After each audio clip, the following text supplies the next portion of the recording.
여호수아 8장 본문 에발산의 율법을 기록한 비석을 세우고 모든 이스라엘 백성이 반은 에발산에 서고 반은 그리심산에 서서 율법을 낭독하는 장면이 나옵니다.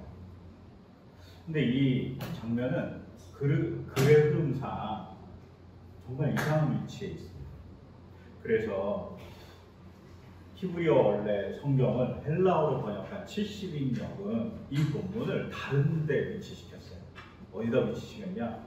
2절 뒤로 넘겨버립니다. 그래서 9장 2절 뒤, 즉 9장 3절에 위치시킵니다. 왜 이렇게 위치시키냐 하면 우리가 전에 봤던 8장의 내용에서 8장 29절의 내용을 보면 이스라엘 사람들이 아이성을 정복합니다. 그리고 정복한 것을 기념하기도 하고 또 아이성의 왕을 잡아서 이렇게 무덤을 만들었는데 큰 돌무덤을 만들었습니다. 그래서 그것을 기념하면서 사람들이 자신들의 승리를 자축합니다. 그 자축을 보면서 9장 1절 2절의 내용이 뭐냐면 요단 서편에 있는 가나안 민족들이 우리 연합해야 되겠다, 이스라엘 사람들을 상대해야 되겠다, 그 연합체를 구성하는 내용입니다. 그러니 29절에 끝나고 아이성 정복이 끝나고 바로 서편에 있는 많은 지파들이, 많은 가나안 지파들이, 가나안 족속들이 연합했다, 이렇게 이루어지는 것이 너무 모양새가 좋잖아요. 그러니까 헬라어 성경인 70인역은 이 둘을 붙여버립니다. 그리고 30절부터 35절까지 내용을 뒤로 보내요. 2절 뒤로 보내갖고 9장 3절로 만들어버려요. 위치가 너무 이상하다는 거죠. 또한 유명한 여호수아서 사사기에 유명한 구약 신학자가 있습니다. 소김이라는 이 신학자는 심지어 어떻게 했냐면 8장의 내용을 해석하기를 어디에서 해석했냐면 여호수아 맨 뒷장인 24장에 갖다 놓습니다. 왜? 거기에 세겜을 정복한 내용이 나오기 때문이에요. 세겜을 정복하고 갖는 지파에 대한 내용이 나오니까, 세겜에 대한 내용이니까 아예 뒤로 빼버려요. 즉 헬라어 성경 70인역 그리고 소긴이라는 구약신학자의 이런 의도는 8장 오늘 읽었던 내용이 너무 이상하다는 거죠. 위치가. 그런데 저는 개인적으로 이 위치가 괜찮다고 생각합니다. 어쩌면 이 위치에 있는 것이 더 많은 이야기를 하고 있지 않나 생각하게 됩니다. 그리고 얘기하고 싶어하는 것을 더 명료하게 하고 있는 것이 아닌가라고 저 개인적으로 생각합니다. 그리고 저랑 같이 이런 생각을 하고 있는 많은 학자들도 동일합니다. 이런 생각을 기반으로서 오늘 본문을 보면 놀랍습니다. 왜 놀랍냐면 아이성으로 추측되는 곳은 정확히 어딘지 모르지만 아이성으로 추측되는 곳이 있어요. 그곳에서 에발산, 즉 이스라엘 사람들이 오늘 본문 8장에서 율법을 낭독하고 서로 율법을 새긴 돌비석을 세우는 그런 일들을 한 그 세겜 지방까지 거리가 얼마나 되냐면 65km 정도 돼요. 엄청 멀죠. 하루 만에 갈 수 없습니다. 못해도 3일에서 나흘은 가야 되는 거리입니다. 그것도 조금 더 생각해보면 사실은 아이성에서 출발하지 않았을 것 같습니다. 왜냐하면 9장에 대한 내용을 쭉 읽어보면 이스라엘 본지는 아이성에 있지 않았습니다. 이스라엘은 아이성에서 5만 명밖에 보내지 않았어요. 아이성 전체에. 나머지 55만 명은 어디 있었냐면 길갈에 있었습니다. 55만 명이 길갈에 있으니까 이스라엘 사람들이 다 길갈로 돌아갔다가 길갈에서 다시 세겜으로 간 겁니다. 길갈에서 세겜, 근데 길갈의 위치도 정확하게 알지 못해요. 하지만 여호수아 1장부터 8장까지 내용을 기반으로 보면 길갈은 아마도 여리고성과 요단강 사이에 있었을 거라고 추정되고 있어요. 즉 이 추정되는 지역에서 세겜까지 얼마나 걸리냐? 거리가 90km입니다. 못해도 5일은 가야 될 거예요. 엄청난 거리를 이스라엘 백성이 이동합니다. 그리고 이동해서는 세겜 땅을 정복하냐? 그것도 아니에요. 세겜 땅을 정복하지 않습니다. 세겜 땅에서 한 일은 뭐냐면 율법을 새긴 돌비석을 세웁니다.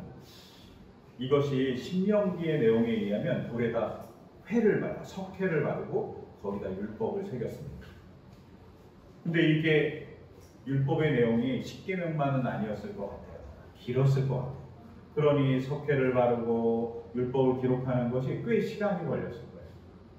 또한 이스라엘 백성이 워낙 많으니까 진을 갖추고 반반 나눠갖고 그림산, 에발산에 서 있는 것도 꽤 시간이 걸렸을 겁니다. 또한 율법을 낭독하는 것도 꽤 시간이 걸렸을 거로 추측되고 있어요.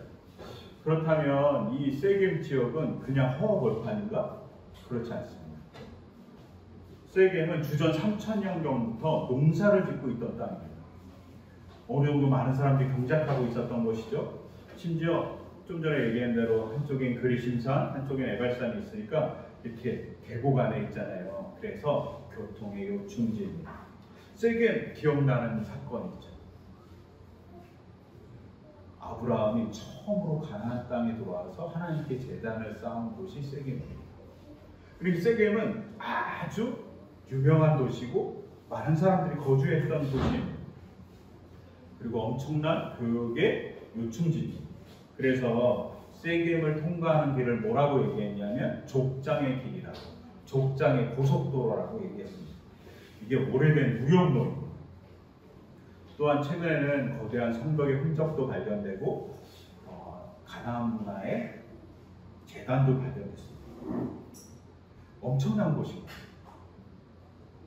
근데 이곳에 이스라엘 백성이 몰려가요. 때로 몰려가고 한 일이라는 것이 거기를 점령하는 것이 아니라 거기서 율법을 새긴 비석을 세우고 율법을 낭독한 겁니다. 사람들이 이걸 보고 얘들은 뭐지? 이렇게 생각했을 것 같아요. 얘네들은 뭐 하는 건가? 이렇게 가나안 사람들이 봤을 것 같습니다. 근데 이스라엘 백성이 율법을 선포하는 행위를 통해서 공개적으로 자신들이 가나안 땅에 도전장을 나는 행위이기도 하고 이 행위를 통해서 미움털이 밝히기도 했을 것 같아요. 그러니까 이 미움털이 밝힌 행위 때문에 9장 1절과 2절에서 어떻게 됩니까? 가나안 족속의 사람들과 지파들과 많은 나라들이 연합해서 이스라엘과 전쟁을 하겠다고 다짐했다고 볼 수 있습니다. 근데 여기서 한 가지 질문이 생깁니다. 왜 이스라엘 백성 사람들은 세겜에 가서 이런 짓을 했을까? 이게 너무 황당한 일이기 때문에 엄청난 인원이 무방비의 상태로 세겜까지 올라간 거예요. 한 일주일 정도. 화가 난 가나안 족속이 치기 딱 좋아요. 그리고 이스라엘 백성이 무방비 상태로 그리심산, 에발산에 서 있어요. 야, 누가 공격하잖아요? 그냥 그대로 멸망할 상황이에요.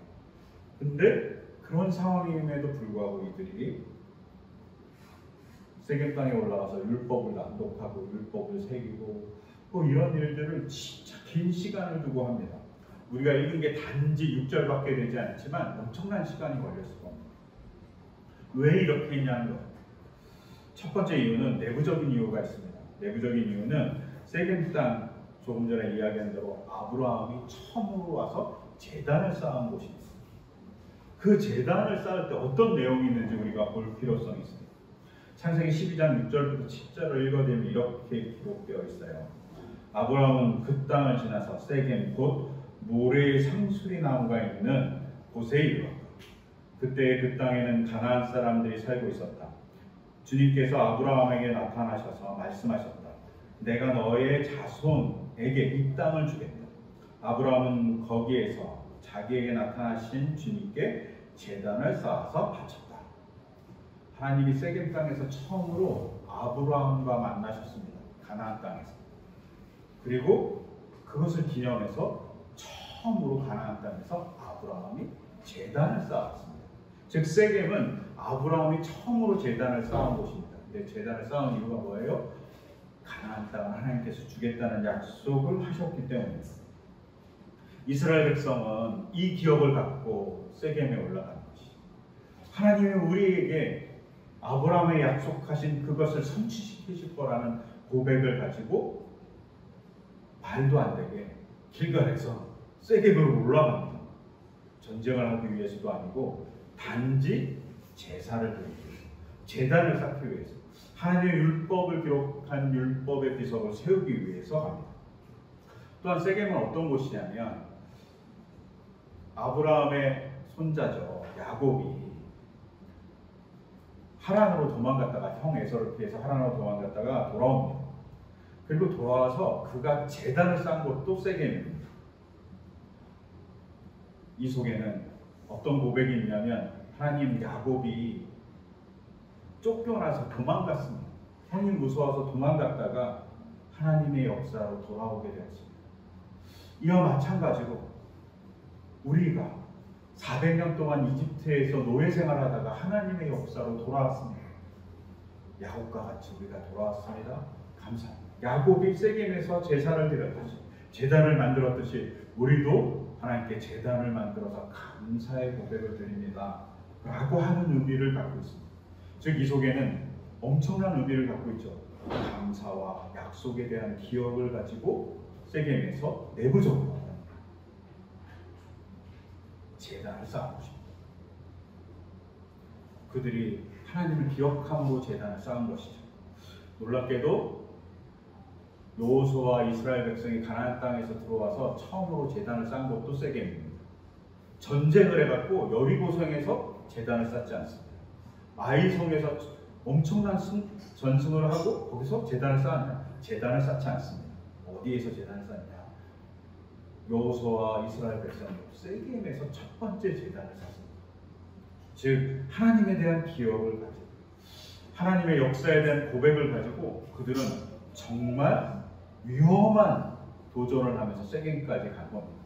그리고 그 위험한 도전에서 하나님이 자신들을 지켜주는 경험을 했다고 볼 수 있습니다. 그러니 세겜은 최적의 장소인 겁니다. 하나님의 역사를 고백하고 경험하는 장소로서 세겜은 최적의 장소입니다. 그런데 이건 내부적인 일이라고 봤을 때 외부적인 요인도 있습니다. 이스라엘 백성은 세겜을 군사적으로 정복하려 하지 않습니다. 거기서 한 일은 율법을 선포하는 일이었습니다. 자기의 정체성을 얘기하고 율법을 선포함으로 인해서 다른 사람들에게 이런 율법이 있어 하고 이야기해주는 선포의 자리로서 역할을 합니다. 그런데 이 선포의 자리에서 누가 있었냐가 중요합니다. 오늘 우리가 읽었던 여호수아 8장 33절을 다시 보면 이렇게 기록되어 있어요. 온 이스라엘 백성 장로들과 지도자들과 재판장들과 이방 사람과 본토 사람과 함께 그의 양쪽에 서서 주의 언약궤를 맨 메이 사람 제사장들을 바라보고 서 있었다. 여기서 눈여겨볼 것은 누가 서 있냐는 겁니다. 첫 번째 누가 서 있었냐 하면 장로들이 서 있었습니다. 그리고 두 번째는 지도자들이 서 있고 세 번째는 재판장들이 서 있었습니다. 더불어서 이방 사람들, 본토 사람들 이렇게 다섯 분류의 사람을 구분해서 기록하고 있습니다. 여기서 첫 번째로 봐야 될 건 장로들입니다. 이것이 되게 특이한 겁니다.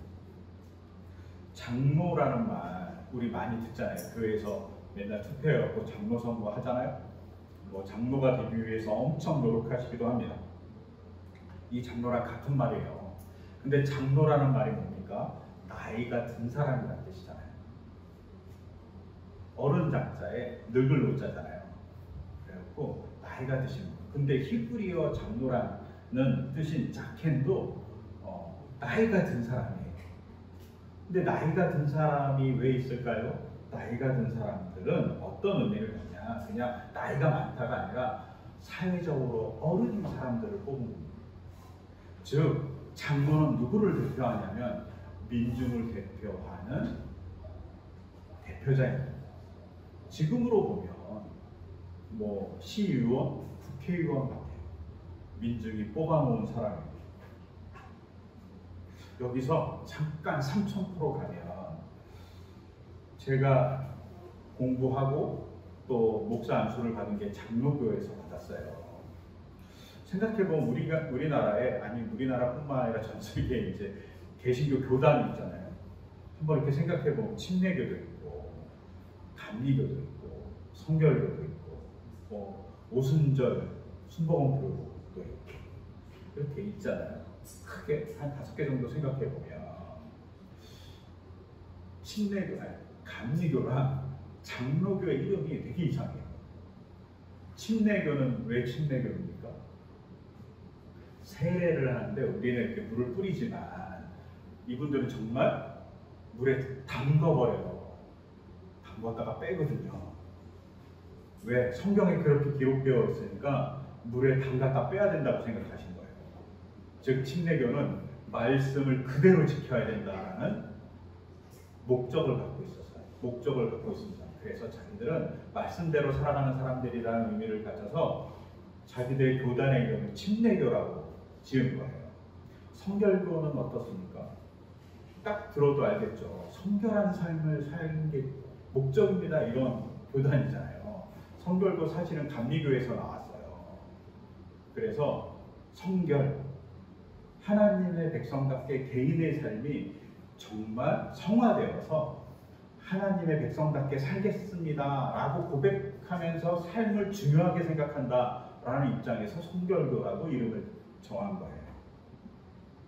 오순절, 순복음 뭡니까?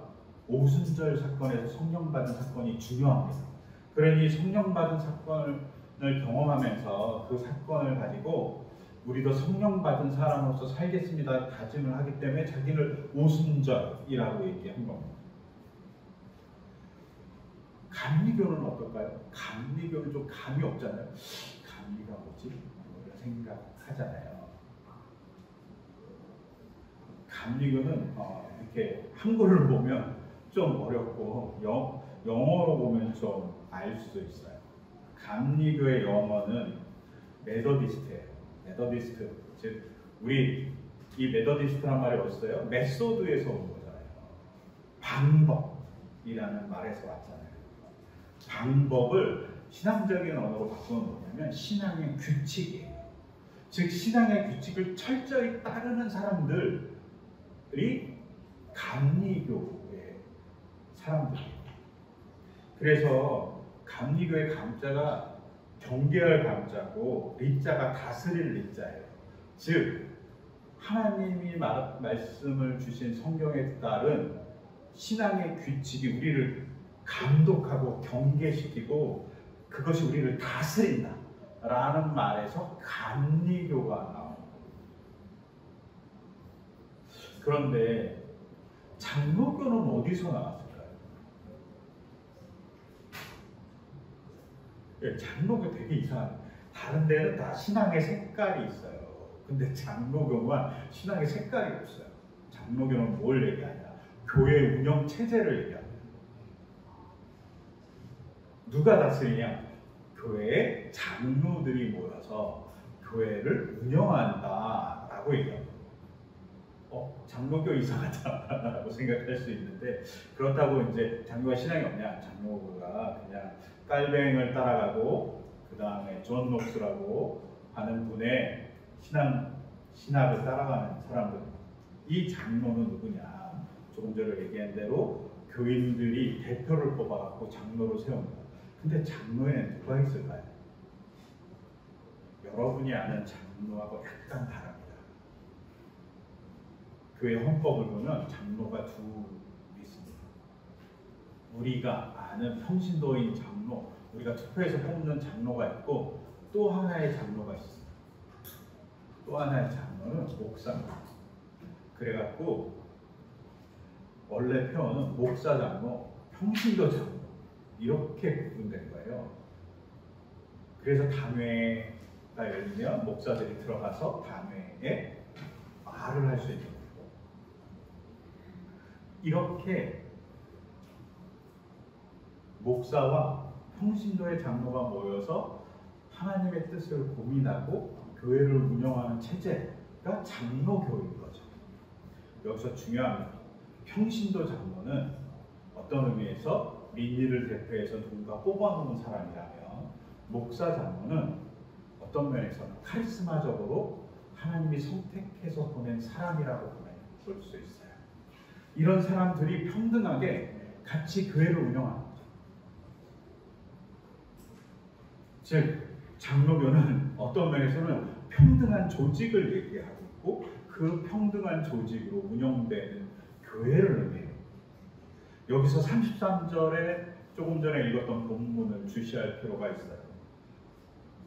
민의를 대표하는 장로, 그들은 백성이 뽑아놓은 백성의 사람들입니다. 그러면 그 다음에 나오는 지도자는 누굴까요? 지도자는 제도적으로 만들어진 엘리트인 사람들입니다. 히브리어 자체로 보면, 즉 현대교회의 목사 같은 사람일 수 있습니다. 제도적으로 길러진 리더들이 민의를 대표하는 리더와 같이 하나님의 율법 아래 서 있습니다. 고대 근동인 사회에서 보면 놀라운 사건입니다. 왕이 다스리고 카리스마적인 인물이 다스려야 되는데 그게 아니라 성경은 뭘 얘기하냐면 백성의 민의를 대표한 사람과 제도적으로 길러낸 혹은 전통적인 엘리트들이 평등하다고 얘기하고 있습니다. 근데 놀랍게도 이스라엘 사람들에게 또 한 명의 대표단이 있습니다. 누구냐? 재판장입니다. 세 번째 인물이 등장해요. 이 재판장은 누구냐는 겁니다. 우리가 생각하기에 요새 법정에서 재판하는 재판관 같잖아요. 사법고시를 봐갖고 정말 길러낸 엘리트 같잖아요. 그런데 이 재판장의 이 히브리어 단어인 쇼페트라는 이 단어가 가장 많이 쓰인 책이 있어요. 어떤 책이냐? 여호수아 바로 뒤에 나오는 사사기입니다. 순간 짐작할 수 있지 않습니까? 재판장이 누구 같아요? 사사입니다. 사사는 어떤 사람인지 사사기 2장 16절에서 이렇게 얘기하고 있어요. 그 위에 주께서는 사사들을 일으키셔서 그들을 약탈자의 손에서 구하여 주셨다. 주님께서 사사들을 일으켜서 그들을 약탈하는 손에서 구해주셨다. 즉 사사들은 누굽니까? 하나님께서 세우신 사람들입니다. 하나님이 강권에서 세운 사람들이 사사들입니다. 정말 어떤 면에서 카리스마적인 인물들이라고 볼 수 있어요. 어떤 면에서 성령을 받은 사람들이라고 볼 수 있어요. 이런 사람들이 세워져서 하나님의 뜻을 전하는 겁니다. 그러면 순간 사사는 뭔 말이지 이런 생각이 들잖아요. 그래서 사사라는 말이 좀 어려우니까 공동번역 성경은 이 사사를 뭐라고 번역했냐면 판관이라고 번역했어요. 그래서 공동번역 성경은 사사기를 판관기라고 되어 있어요. 제목이. 판관 금방 알 수 있잖아요. 근데 판관의 역할을 또 하지만 하나님의 구원의 역할을 하는 사람입니다. 그러면 사사라는 단어는 뭔가? 히브리어인가? 아니에요. 사사는 한문이에요. 스승사자와 선비사자 합해놓은 거예요. 선비사에 스승사를 합해놓은 게 사사고, 이 사사라는 단어는 중국의 재판관을 의미하는 단어로 제가 알고 있어요. 그냥 중국어를 빌려와서 쓴 거예요. 근데 성경은 이 사사를 재판관으로도 보지만 뭐로 봐요? 하나님의 눈으로 세상을 판단하고 하나님의 일을 하는 사람들로 보여집니다. 우리가 사사기에서 본 삼손이나 에훗이나 기드온 다 어떻습니까? 판단하지만 백성을 구원하는 엘리트 같은 카리스마적인 인물로 등장합니다. 성령을 받아서. 즉 지금 보면 민의로 뽑힌 장로들과 정말 제도적인 엘리트인 지도자들과 그리고 하나님이 보낸 엘리트인 카리스마적인 인물인 재판관들이 하나님 앞에 나서서 율법을 낭독합니다. 그들이 백성의 공동체를 만들었다는 거죠. 그들 안에 평등함이 있어요. 이게 정말 파격적인 일이에요. 고대사에서 왕은 신과 같은 존재입니다. 이스라엘 사람들이 이 얘기를 하면서 뭘 생각했을까요? 창세기 에덴 동산을 생각했을 겁니다. 전에도 이야기 들었듯이 에덴 동산 같은 곳은 고대 근동 문화에서 신의 정원은 누구만 들어갈 수 있냐면 왕만 들어갈 수 있어요. 왕만 들어가고 신의 정원을 가꾸고 신의 정원의 음식을 먹을 수 있습니다. 그런데 창세기 1장에 나오는 에덴 동산은 누가 있어요? 일반적인 인간이 있습니다. 모든 인간이 신의 정원에 들어올 수 있는 사람이다라는 선언을 하고 있는 파격적인 내용이 에덴 동산의 이야기예요. 에덴 동산의 인간의 기원에 대한 이야기이기도 하지만 하나님이 인간을 어떻게 바라보는지에 대한 얘기도 포함되어 있습니다. 하나님은 고대 사회에서 신분을 나누고 왕은 신 같은 존재라고 얘기하는 것을 거부하십니다. 모든 사람이 신 같은 존재. 그래서 모든 사람이 어떤 사람이라고? 하나님의 형상을 가진 존재라고 얘기합니다. 하나님의 이 이야기를 가지고 이스라엘 백성은 자신들의 정치 체제를 만듭니다. 장로들과 지도자들과 재판장들이 같이 있습니다. 평등한 구조를 만든 것이죠. 그리고 나서 더 놀라운 사건, 놀라운 인물이 등장합니다. 누가? 이방 사람 그리고 본토 사람입니다. 아니 이방 사람은 이방 사람이고 본토 사람은 본토 사람 이렇게 얘기하는 게 이상하지 않습니까? 다 이방 사람이지. 이상하잖아요. 아니 뭐 이방 사람이라고 다 얘기하면 되는데 이방 사람은 권한도 없고 지금으로 말하면 난민 같은 사람들이었을 겁니다. 그 불쌍한 사람도 어디 서 있냐? 하나님 앞에 서 있을 수 있다라고 얘기하는 겁니다. 그럼 본토 사람들은 누굴까요? 이집트 사람일까요? 아니면 모압 땅의 사람일까요? 아니면 가나안 땅의 사람일까요? 아마도 이 본토 사람이라는 이 단어를 보면 가나안 땅의 사람으로 보여집니다. 가나안 땅에 들어온 지 얼마 됐다고 가나안 땅의 사람들이 이스라엘 사람들과 같이 합해서 네발산에 갔을까요? 그들은 하나님의 역사를 보고 하나님을 믿었던 가나안 백성으로 볼 수 있습니다. 이 속에서 뭘 합니까? 이스라엘 사람들은 네발산에서, 세겜에서, 그리스산에서 전투를 하고 있는 게 아니라 하나님을 선포합니다. 이 속에 뭐가 있냐? 하나님의 율법을 선포함으로 그 율법을 가나안 사람들에게 따르라고 얘기하는 목적이 있습니다. 제가 오늘 설교 제목을 문화의 힘이라고 얘기했습니다. 하나님께서 하나님의 문화를 주신 거죠. 계급을 나누고 군사력으로 사람을 못 살게 굴고 돈으로 사람들을 나누는 그 가나안 문화에 인간 모두가 평등하다. 인간 모두가 하나님의 백성이라는 얘기를 문화적으로 하는 그 복음의 선포를 네발산에 기록으로 남깁니다. 그리고 이야기합니다. 교통의 요충지에 모든 사람이 볼 수 있도록 율법을 새겨놓습니다. 그리고 모든 사람이 돌아오기를 소망하시는 겁니다. 심지어 오늘 읽었던 본문 35절에 더 놀라운 사람들이 등장합니다.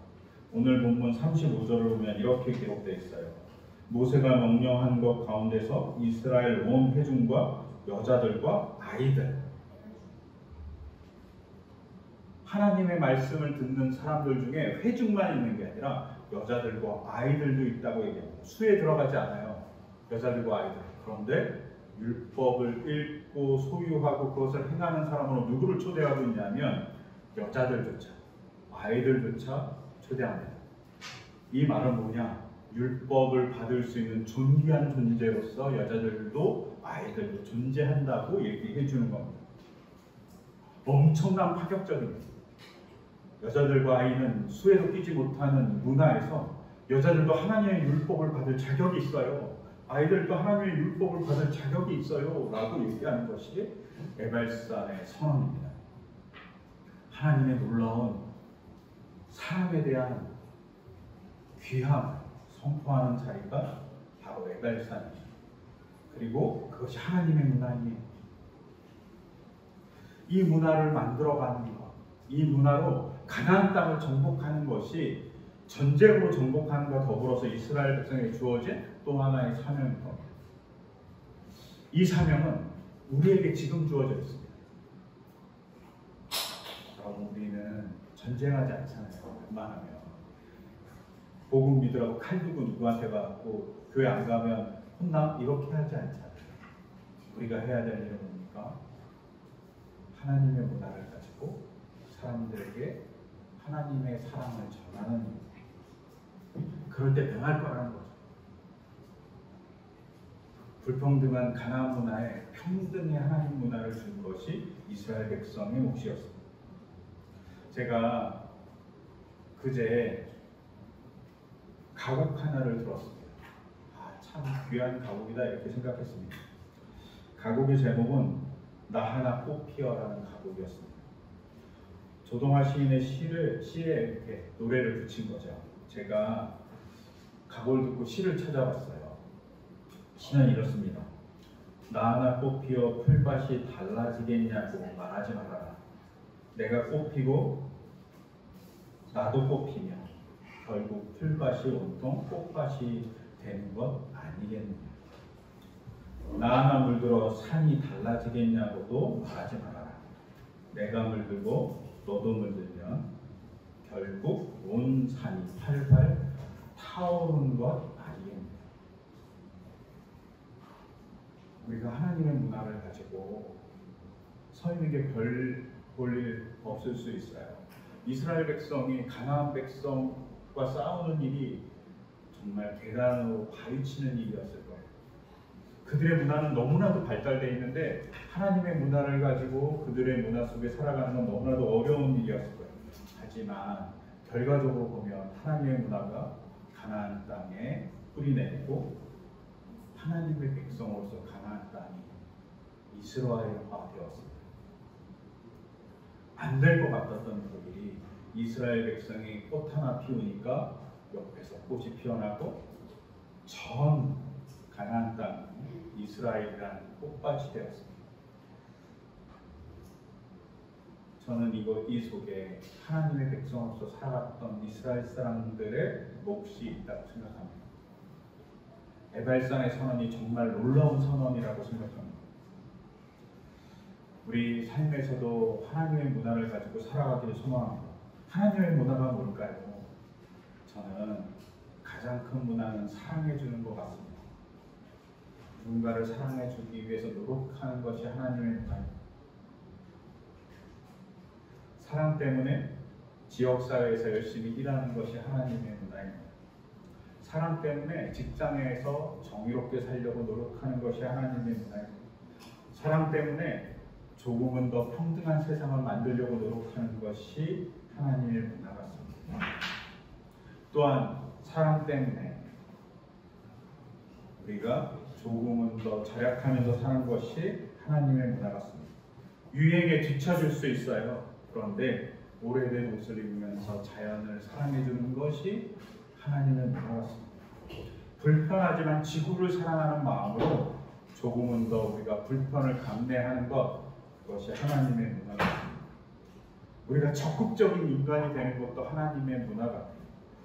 저도 내향적인 사람이에요. 그래서 뭐 적극적으로 누구가 막 수다를 떨고 이런 사람 아닙니다. 내향적인 사람도 자신의 자리에서 하나님의 문화를 만들기 위해서 노력할 때 그때 하나님의 문화가 만들어질 거라고 생각합니다. 그냥 말로만 예수 믿으세요가 아니라 예수님의 말씀을 가지고 살아가는 사람이 정말 하나님의 문화를 만들어가는 사람입니다. 이스라엘 백성이 고대 근동의 계급을 나누고 신분을 나누는 사회에서 평등을 얘기하는 하나님의 문화를 들고 가나안 땅에 들어갔습니다.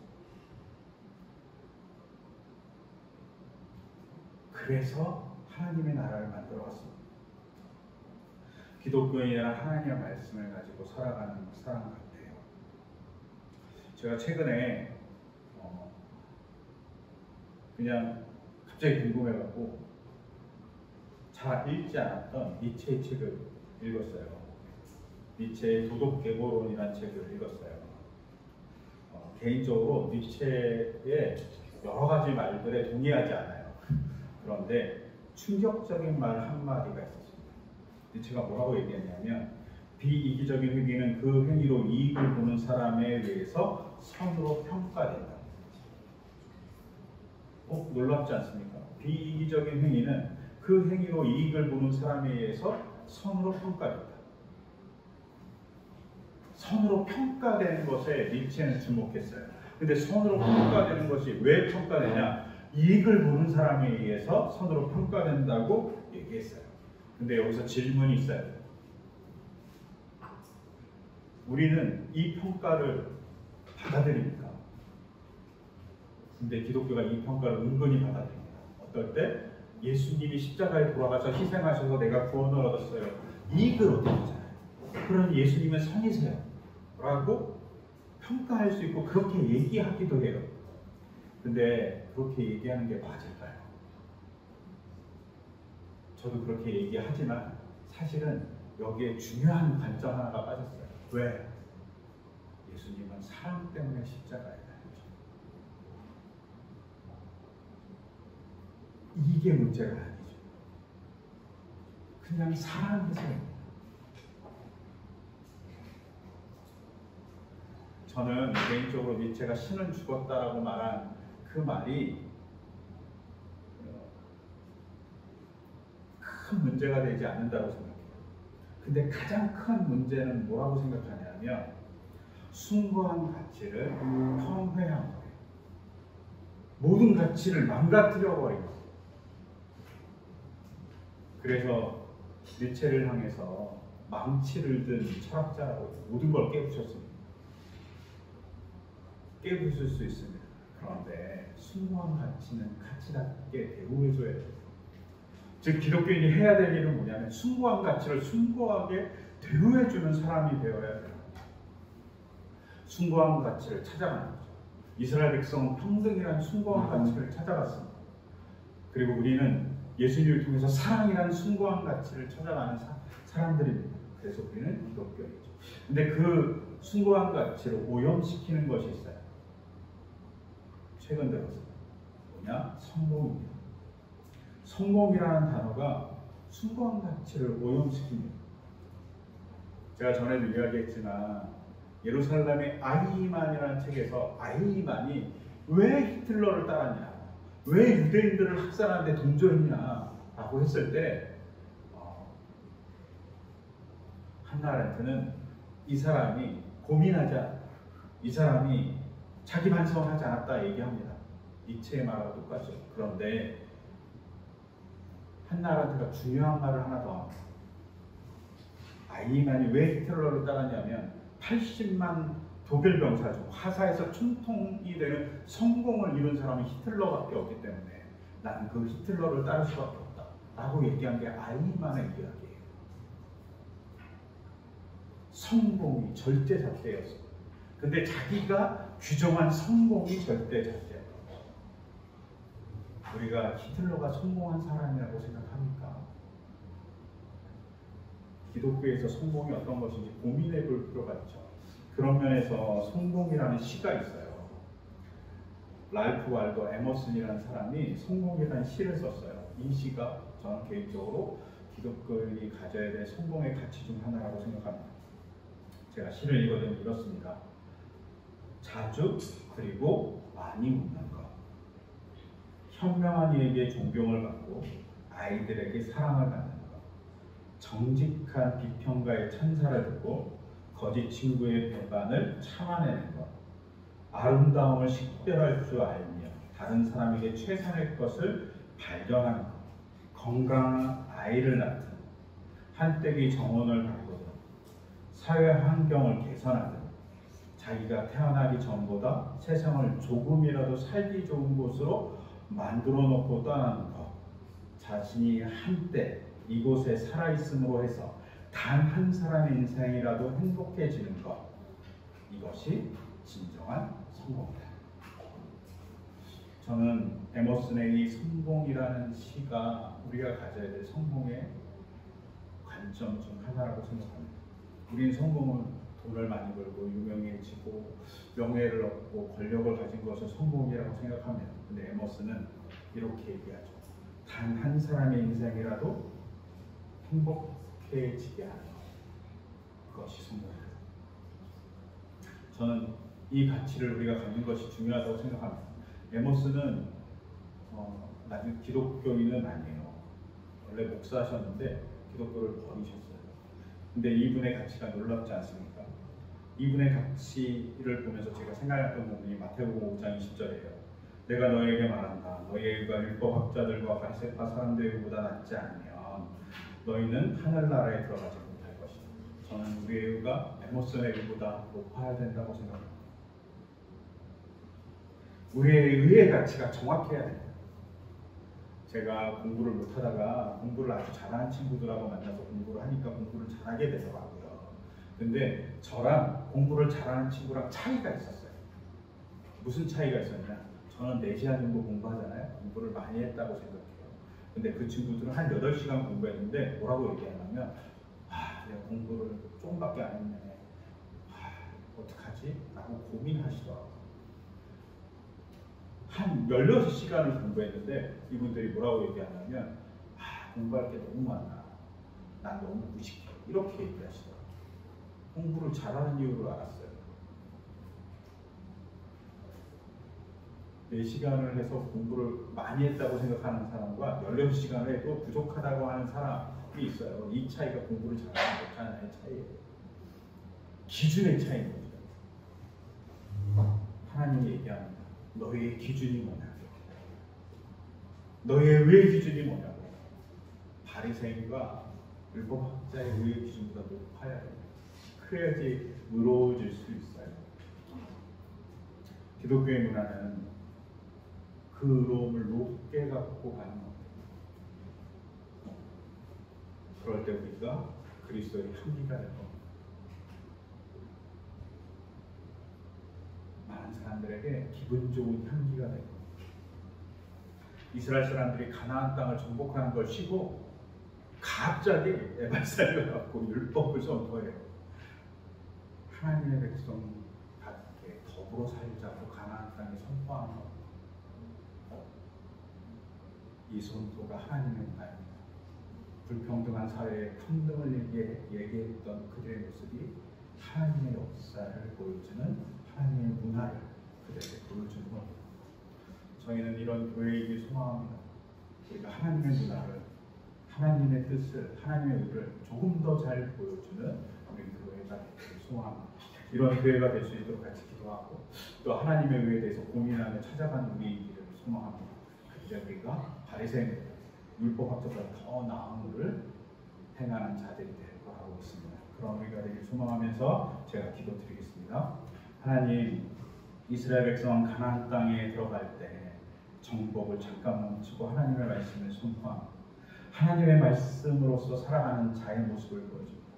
주님, 이 선포가 가나안 땅에 우상을 섬기는 자들, 제도에 얽매인 자들, 계급에 얽매이는 자들에게 평등과 사랑을 선포하는 선포였을 것입니다.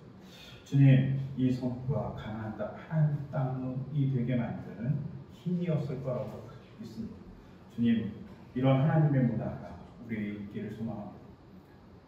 약자를 돌보고 평등을 얘기하고 정의를 이야기하며 하나님의 사랑을 이야기하는 우리가 되기를 소망합니다. 그것을 실천하는 어울림 교회가 되기를 소망합니다. 그리고 그것을 통해서 하나님의 역사와 문화를 이 땅에 꽃피우는 우리들을 소망합니다. 이 땅이 하나님 나라의 꽃밭이 되기를 간절히 소망합니다. 모든 것 주 예수 그리스도의 이름으로 기도드립니다.